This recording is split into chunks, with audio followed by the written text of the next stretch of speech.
जीवन कौशल सत्र से संबंधित चर्चा। आज का विषय शिक्षा और करियर के बीच का रास्ता, भाग 2। आज की चर्चा का उद्देश्य खुद के शैक्षणिक और करियर के रास्ते तैयार करने का अभ्यास करना। शिक्षा और करियर से संबंधित दूसरी चर्चा में आप सबका स्वागत है। मैं हूँ आपकी जीवन कौशल सहजकर्ता। दोस्तों, अपने लिए करियर का चुनाव करते वक्त नए विषयों के बारे में जानने के अलावा आपको अलग अलग विश्वविद्यालयों के बारे में भी जानना जरूरी है, जैसे सार्वजनिक विश्वविद्यालय, निजी कॉलेज, वोकेशनल संस्थानों, शिक्षण कॉलेज, नर्सिंग प्रमाण पत्र कार्यक्रम या कृषि प्रशिक्षण कार्यक्रम। इसके लिए आप अपने शिक्षकों, भाई बहनों या किसी अन्य व्यक्ति की मदद ले सकते हैं जो अपने अपने अनुभवों के आधार पर आपको जरूरी जानकारियां, जैसे आपके करियर के लिए आवश्यक कॉलेज, उस कोर्स में आवेदन पत्र भेजने का, आपके द्वारा पढ़े जाने वाले विषय और आपको प्राप्त होने वाली डिग्री या प्रमाण पत्र की योजना आदि इकट्ठा करने में मदद कर सकते हैं। किसी भी विश्वविद्यालय की जानकारी एकत्र करने के लिए आप इस प्रारूप का उपयोग कर सकते हैं। आप सोच रहे होंगे कि किस प्रकार की जानकारी एकत्र की जानी चाहिए। सारांश भाग में आप विश्वविद्यालय का सही नाम और उसके इतिहास को लिख सकते हैं जिसमें इसकी स्थापना की गई थी। आप उस अन्य स्थान का भी उल्लेख कर सकते हैं जहां परिसर आधारित है। एड्रेस कॉलम में आप यूनिवर्सिटी के सही एड्रेस का जिक्र कर सकते हैं। आप विश्वविद्यालय के संपर्क नंबर, ईमेल और वेबसाइट का पता भी लिख सकते हैं। अगले कॉलम में आपको विश्वविद्यालय द्वारा पेश किए गए स्नातक कार्यक्रमों का उल्लेख करना होगा, जैसे कि इस शीट में ये applied sciences, chemical engineering, civil engineering आदि के रूप में लिखा गया है। आपको चुने हुए क्षेत्र में बैचलर ऑफ इंजीनियरिंग जैसे यूनिवर्सिटी द्वारा दी जाने वाली डिग्रियां भी लिखनी होती हैं। अगर आप बेसिक डिग्री कोर्स कर रहे हैं तो आपको बैचलर इन साइंस और आर्ट्स जैसी डिग्री से सम्मानित किया जाएगा।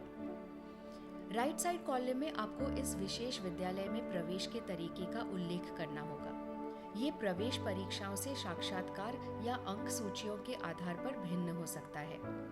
अगले कॉलम में आप विश्वविद्यालय द्वारा दी जाने वाली छात्रवृत्ति का उल्लेख कर सकते हैं यदि कोई हो।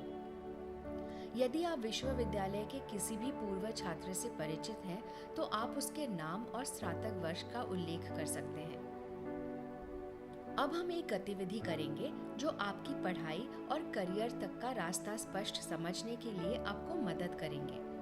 उसके लिए आप इस प्रारूप का उपयोग कर सकते हैं। प्रारूप के पहले कॉलम में आप अपनी तैयारियों के बारे में उल्लेख कर सकते हैं, जैसे कि आप कौन से विषयों का अध्ययन करेंगे। आपको समझना होगा कि स्कूल में आप जिन विषयों की पढ़ाई करते हैं उनका करियर तय करने में अहम भूमिका होती है। आप कौन सी परीक्षा लेंगे, आप कौन से कौशल सीखना चाहते हैं। उदाहरण के लिए, यदि आप एरोनॉटिकल इंजीनियरिंग सीखना चाहते हैं तो आपको भौतिकी और गणित का अध्ययन करना होगा। आपके पास क्रिटिकल और एनालिटिकल स्किल्स होनी चाहिए। फिर अगले कॉलम में आपको ये पहचानना होगा कि कौन से विश्वविद्यालय एरोनॉटिकल इंजीनियरिंग के लिए पाठ्यक्रम प्रदान कर रहे हैं। विश्वविद्यालय की जानकारी एकत्र करने के लिए ऊपर दिए गए प्रारूप का उपयोग कर सकते हैं। अब आपको लिखना होगा कि आप कॉलेज या विश्वविद्यालय में कौन से विषय पढ़ेंगे। इसके बाद आपको इंजीनियरिंग की डिग्री या बैचलर डिग्री की तरह आपको जिस डिग्री या सर्टिफिकेशन की जरूरत है उसे लिखना होगा। अंत में आप उदाहरण के लिए अपने करियर का उल्लेख कर सकते हैं। उदाहरण के लिए एरोनॉटिकल इंजीनियर। उम्मीद है आज आप उन विभिन्न विषयों के बारे में जान पाएंगे जिनका अध्ययन आप 12वीं की पढ़ाई के बाद कर सकती हैं, और उन कॉलेजेस के प्रकारों के बारे में जाना जिनमें आप जा सकती हैं। आप सबके अपने विषय और करियर को लेकर अलग अलग सपने होंगे, जिसके लिए शैक्षिक योजना आप ही बना सकते हैं।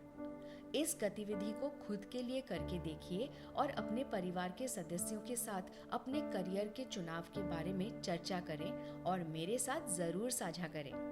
अपने जवाब हमें अपनी आवाज में रिकॉर्ड करके या व्हाट्सएप अथवा लिखकर भेज सकते हैं।